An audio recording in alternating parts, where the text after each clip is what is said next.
आमची सकल ओबीसी समाजाच्या वतीनं हीच अपेक्षा आहे की या देशातला जो काही जातीय संघर्ष सुरू आहे हा जातीय संघर्ष तेव्हाच संपू शकतो जेव्हा जातनिहाय जनगणना होईल आणि ज्याची जेवढी संख्या आहे तेवढ्या संख्येच्या प्रमाणात त्या प्रत्येक समाजाला जर प्रतिनिधित्व म्हणजेच आरक्षण देण्यात आलं तर कुठल्याही प्रकारचा संघर्ष महाराष्ट्रात नव्हे तर या भारतात सुद्धा राहणार नाही। म्हणून बाबासाहेबांनी या संविधानात सांगितल्याप्रमाणे 340व्या कलमानुसार जे सेन्सेक्स आहे भारत सरकारचा ते सेन्सेक्स आयोगानुसार सर्वे नाही आयोगानुसार जर जातनिहाय जनगणना केली तर महाराष्ट्रात नव्हे तर भारतातल्या कोणत्याही राज्यामध्ये हा जातीय संघर्ष पेटणार नाही आणि भविष्यात सुद्धा संघर्ष पेटणार नाही आणि भारत हा सुजलाम सुफलाम असा एक देश निर्माण होईल, एक महासत्ता निर्माण होईल अशी आमची सकल ओबीसी बांधवांची अपेक्षा आहे आणि ती हाके साहेबांच्या माध्यमातून नवनाथाबाईच्या माध्यमातून सर्व ओबीसी नेतृत्वांच्या माध्यमातून पूर्ण व्हावी अशी कळकळीची मातृतीर्थ ओबीसीच्या वतीने आमची मागणी आहे। तर हे होते आपल्यासोबत ओबीसीचे नेते जे आरक्षणासाठी समोर एकवटलेले आहेत। पूर्ण राज्यातून आता त्यांची एक मोठी यात्रा अभिवादन यात्रा ही समोर जात आहे आणि लक्ष्मण हाके थोड्याच वेळ तिथे पोहोचत आहे।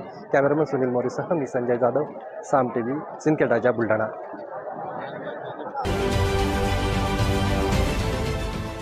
देश विदेशातील प्रत्येक घडामोडींचे लाईव्ह अपडेट मिळवण्यासाठी आता साम टीव्हीच्या सर्व सोशल मीडिया प्लॅटफॉर्मला लाईक, फॉलो आणि सबस्क्राईब करा। तसंच सर्व नोटिफिकेशनसाठी बेल आयकॉन प्रेस करायला विसरू नका।